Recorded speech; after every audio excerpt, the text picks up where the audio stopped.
ଓଡ଼ିଆ ଭାଷାରେ 49ଟି ବର୍ଣ୍ଣ ଅଛି। ଏହା ଦୁଇ ଭାଗରେ ବିଭକ୍ତ। 1ରେ ସ୍ୱରବର୍ଣ୍ଣ, 2ରେ ବ୍ୟଞ୍ଜନ ବର୍ଣ୍ଣ। ଏହାକୁ ସ୍ୱରଧ୍ୱନି ଓ ବ୍ୟଞ୍ଜନ ଧ୍ୱନି ବୋଲି ମଧ୍ୟ କୁହାଯାଏ। ସ୍ୱରଧ୍ୱନି ଓ ବ୍ୟଞ୍ଜନ ଧ୍ୱନିର ଲିଖିତ ରୂପକୁ ସ୍ୱରବର୍ଣ୍ଣ ଓ ବ୍ୟଞ୍ଜନ ବର୍ଣ୍ଣ ବୋଲି କୁହାଯାଇଥାଏ। ସ୍ୱରବର୍ଣ୍ଣ ଯେଉଁ ବର୍ଣ୍ଣଗୁଡ଼ିକ ଅନ୍ୟ ବର୍ଣ୍ଣର ସାହାଯ୍ୟ ନ ନେଇ ଉଚ୍ଚାରିତ ହୋଇପାରନ୍ତି ସେଗୁଡ଼ିକୁ ସ୍ୱରବର୍ଣ୍ଣ କୁହାଯାଏ। ଏହାର ସଂଖ୍ୟା 13ଟି। ଅ, ଆ, ହର୍ଷଇ ଦୀର୍ଘଇ ହର୍ଷଉ ଦୀର୍ଘଉ ଋ ଋ ଲୁ ଏ ଐ ଓ ଔ। ଯଦିବା ଆମର ଦୀର୍ଘରୁ ଓ ଲୁର ବ୍ୟବହାର ହେଉନାହିଁ ତଥାପି ଏଗୁଡ଼ିକୁ ସ୍ୱରବର୍ଣ୍ଣର ଅନ୍ତର୍ଭୁକ୍ତ କରାଯାଇଛି। ଉଚ୍ଚାରଣକୁ ନେଇ ସ୍ୱରବର୍ଣ୍ଣ ଦୁଇ ପ୍ରକାରର, ହ୍ରସ୍ୱସ୍ୱର ଓ ଦୀର୍ଘସ୍ୱର। ହ୍ରସ୍ୱସ୍ୱର ବର୍ଣ୍ଣ ହେଉଛି 5ଟି, ଯଥା ଅ, ହର୍ଷଇ, ହର୍ଷଉ, ଋ ଏବଂ ଲୁ। ଦୀର୍ଘସ୍ୱର ଗୁଡ଼ିକର ବର୍ଣ୍ଣ ହେଲା 8ଟି, ଯଥା ଆ, ଦୀର୍ଘଇ, ଦୀର୍ଘଉ, ଦ୍ୱିତୀୟରୁ ଏ, ଐ, ଓ, ଔ। ଦୀର୍ଘସ୍ୱରମାନଙ୍କୁ ଉଚ୍ଚାରଣ କରିବା ପାଇଁ ହ୍ରସ୍ୱସ୍ୱର ଅପେକ୍ଷା ଅଧିକ ସମୟ ଲାଗେ ଓ ଉଚ୍ଚାରଣଗତ ବଳ ପ୍ରୟୋଗକୁ ଉପଲବ୍ଧି କରିହୁଏ। ତେଣୁ ବ୍ୟଞ୍ଜନ ବର୍ଣ୍ଣ ଅପେକ୍ଷା ସ୍ୱରବର୍ଣ୍ଣର ଉଚ୍ଚାରଣ ସହଜ ଅଟେ। ବ୍ୟଞ୍ଜନ ବର୍ଣ୍ଣ ଯେଉଁ ବର୍ଣ୍ଣଗୁଡ଼ିକ ସ୍ୱରବର୍ଣ୍ଣର ସାହାଯ୍ୟ ନେଇ ଉଚ୍ଚାରିତ ହୁଅନ୍ତି ତାହାକୁ ବ୍ୟଞ୍ଜନ ବର୍ଣ୍ଣ କୁହାଯାଏ। ଅନ୍ୟ ଅର୍ଥରେ କହିଲେ ଯେଉଁ ସବୁ ବର୍ଣ୍ଣ ସ୍ୱରବର୍ଣ୍ଣର ସାହାଯ୍ୟ ବିନା ଉଚ୍ଚାରିତ ହୋଇପାରନ୍ତି ନାହିଁ ତାହାକୁ ବ୍ୟଞ୍ଜନ ବର୍ଣ୍ଣ କୁହାଯାଏ। ବ୍ୟଞ୍ଜନ ବର୍ଣ୍ଣର ସଂଖ୍ୟା ହେଉଛି 36ଟି। ସେସବୁ ହେଲା କ, ଖ, ଗ, ଘ, ଙ, ଚ, ଛ, ଜ, ଝ, ଞ, ଟ, ଠ, ଡ, ଢ, ଣ, ତ, ଥ, ଦ, ଧ, ନ, ପ, ଫ, ବ, ଭ, ମ, ଝ, ର, ଳ, ବ, ତାଲବେଶ, ମୂର୍ଦ୍ଧନ୍ୟସ, ଦନ୍ତେସ, ହ, ଅନୁସ୍ୱର, ବିସର୍ଗ ଓ ଚନ୍ଦ୍ରବିନ୍ଦୁ। ସ୍ପର୍ଶ ବର୍ଣ୍ଣ କ ଠାରୁ ମ ପର୍ଯ୍ୟନ୍ତ ବର୍ଣ୍ଣକୁ କୁହାଯାଏ ସ୍ପର୍ଶ ବର୍ଣ୍ଣ।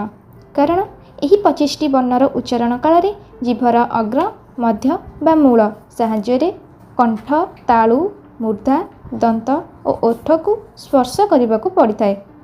ପୁଣି ସ୍ପର୍ଶ ବର୍ଣ୍ଣଗୁଡ଼ିକ ଭିନ୍ନ ଭିନ୍ନ ବର୍ଗ ବା ଶ୍ରେଣୀଭୁକ୍ତ ହୋଇଥିବାରୁ ଏସବୁକୁ ବର୍ଗୀୟ ବର୍ଣ୍ଣ ବା ବର୍ଗୀୟ ବ୍ୟଞ୍ଜନ ମଧ୍ୟ କୁହାଯାଏ। ବର୍ଗୀୟ ବର୍ଣ୍ଣ ବା ବର୍ଗୀୟ ବ୍ୟଞ୍ଜନ 5ଟି ବର୍ଗରେ ବିଭକ୍ତ। କ ବର୍ଗ କ ବର୍ଗର ଅନ୍ତର୍ଭୁକ୍ତ ହେଲେ କ, ଖ, ଗ, ଘ, ଙ। ଏହି 5ଟି ବର୍ଣ୍ଣ କଣ୍ଠ ସ୍ପର୍ଶ ଭାବେ ଅଭିହିତ। ଏମାନେ କଣ୍ଠରୁ ଉଚ୍ଚାରିତ ହେଉଥିବାରୁ କଣ୍ଠୀୟ ବର୍ଣ୍ଣ କୁହାଯାଏ। ଚ ବର୍ଗ ଚ ବର୍ଗର ଅନ୍ତର୍ଭୁକ୍ତ ହେଲେ ଚ, ଛ, ଜ, ଝ, ଞ। ଏମାନେ ତାଳୁରୁ ଉଚ୍ଚାରିତ ତେଣୁ ଏମାନଙ୍କୁ ତାଲବ୍ୟ ବର୍ଣ୍ଣ କହନ୍ତି। ଟ ବର୍ଗ ଟ, ଠ, ଡ, ଢ, ଣ। ଏମାନେ ମୂର୍ଦ୍ଧାରୁ ଉଚ୍ଚାରିତ ତେଣୁ ଏଗୁଡ଼ିକୁ ମୂର୍ଦ୍ଧନ୍ୟ ବର୍ଣ୍ଣ କହନ୍ତି। ତ ବର୍ଗ ତ, ଥ, ଦ, ଧ, ନ। ଏମାନେ ଦନ୍ତରୁ ଉଚ୍ଚାରିତ ହେଉଥିବାରୁ ଦନ୍ତ୍ୟ ବର୍ଣ୍ଣ କହନ୍ତି। ପ ବର୍ଗ ପ, ଫ, ବ, ଭ, ମ। ଏମାନେ ଓଷ୍ଠରୁ ଉଚ୍ଚାରିତ ହେଉଥିବାରୁ ଓଷ୍ଠ୍ୟ ବର୍ଣ୍ଣ କହନ୍ତି। ଅବଶିଷ୍ଟ 11ଟି ବ୍ୟଞ୍ଜନ ବର୍ଣ୍ଣ ଅବର୍ଗୀୟ ବର୍ଣ୍ଣ ଭାବେ ଅନ୍ତର୍ଭୁକ୍ତ। ଏହା 3 ଭାଗରେ ବିଭକ୍ତ। ଅନ୍ତସ୍ଥ ବର୍ଣ୍ଣ ଅନ୍ତସ୍ଥ ବର୍ଣ୍ଣର ସଂଖ୍ୟା ହେଲା 4ଟି, ଜ, ର, ଳ ଏବଂ ବ। ଉଷ୍ମ ବର୍ଣ୍ଣ ଉଷ୍ମ ବର୍ଣ୍ଣର ସଂଖ୍ୟା 4ଟି, ତାଲବେଶ, ମୂର୍ଦ୍ଧନ୍ୟସ, ଦନ୍ତସ୍ୟ, ହ। ଅଯୋଗ ବାହ ଅଯୋଗ ବାହ ବର୍ଣ୍ଣର ସଂଖ୍ୟା ହେଲା 3ଟି, ଅନୁସ୍ୱର, ବିସର୍ଗ ଏବଂ ଚନ୍ଦ୍ରବିନ୍ଦୁ। ଅନୁନାସିକ ବର୍ଣ୍ଣ ବର୍ଗୀୟ ବର୍ଣ୍ଣର ପଞ୍ଚମ ବର୍ଣ୍ଣ ଯଥା ଙ, ଙ, ଣ, ନ, ମ ଆଦିକୁ ଉଚ୍ଚାରଣ ବେଳେ କଣ୍ଠ, ତାଳୁ ପ୍ରଭୃତି ସହିତ ନାସିକାର ସାହାଯ୍ୟ ନିଆଯାଉଥିବାରୁ ଏହାକୁ ମଧ୍ୟ ଅନୁନାସିକ ବର୍ଣ୍ଣ କୁହାଯାଏ। ଅନୁସ୍ୱର, ଚନ୍ଦ୍ରବିନ୍ଦୁ ମଧ୍ୟ ମୁଖ ସହିତ ନାସିକାର ସାହାଯ୍ୟ ନିଆଯାଇଥାଏ ତେଣୁ ଏହା ମଧ୍ୟ ଅନୁନାସିକ।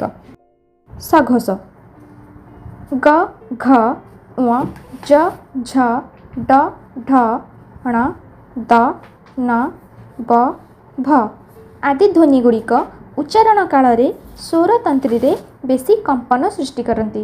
ଏଗୁଡ଼ିକର ଉଚ୍ଚାରଣ କାଳରେ ସ୍ୱରତନ୍ତ୍ରୀରେ ବଳ ପ୍ରୟୋଗ ଘଟେ।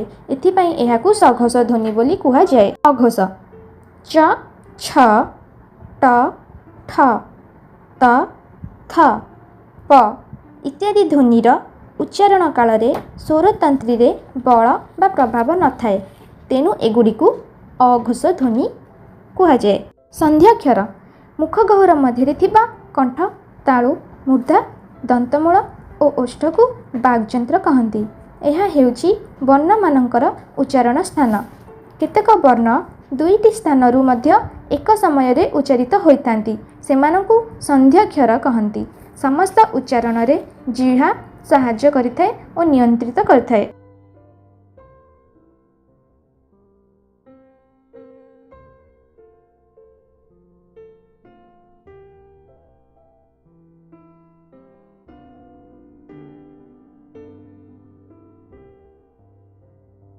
युक्त व्यंजन वर्ण गोटे व्यंजन वर्ण एक बा एकाधिक व्यंजन वर्ण सहित संयुक्त हेले ताहाकू युक्त व्यंजन वर्ण कुहाଯାଏ। फला युक्त व्यंजन वर्ण रे साधारणतः द्वितीय बा शेष व्यंजन वर्णर सांकेतिक रूप व्यवहार करा जाए सेगुड़िकू फला कुहाଯାଏ। उदाहरण क्रम गुल्म स्नान मंत्र अस्त्र इत्यादि।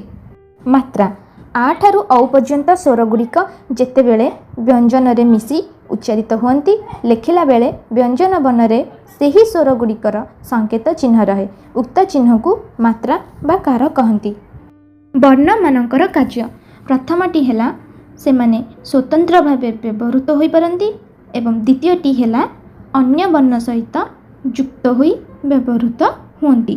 युक्ताक्षर केतेक व्यंजन वर्ण अन्य व्यंजन वर्ण मानक सहित मिसी युक्ताक्षर सृष्टि करथांती जेमितिकी आमर अंक अंख अंग अंघ एही सब वर्णगुड़िक आमर युक्ताक्षर अटंती।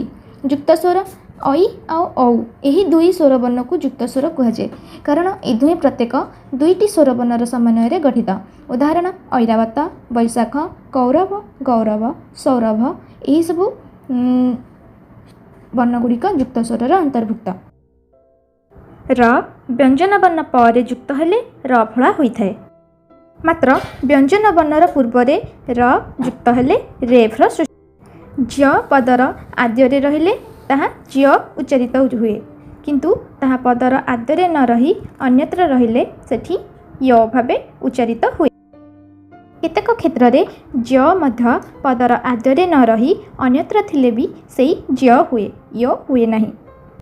शब्दर आद्य वर्ण ळ हेले ताहा साधारणतः ल रूपे व्यवहृत हुए किंतु ल मध्यरे कि शेष रे थिले अनेकतः ळ रूपे ही व्यवहृत हुए यथा नीलय आलय। ळ फला ह सहित युक्त हेले ल र उच्चारण हुए यथा प्रह्लाद आह्लाद किंतु अन्यत्र एई ळ फलार व्यवहार ळ र उच्चारण करिथाए यथा ग्लानि विप्लव क्लांति। ड ढ य ल यही चारोटी व्यंजन वर्ण स्वतंत्र वर्ण होई नथिबारु एमानकर व्यवहार रे पार्थक्य परिलक्षित हुए। एही व्यंजन वर्ण गुड़िक ड ढ ज्य ळ र रूपांतर मात्र। जदि आपनकु मोर भिडियोटी भल लागुछि तेबे लाइक करंतु एवं जदि इनफॉर्मेटिव लागुछि तेबे शेयर करंतु। Thanks for watching.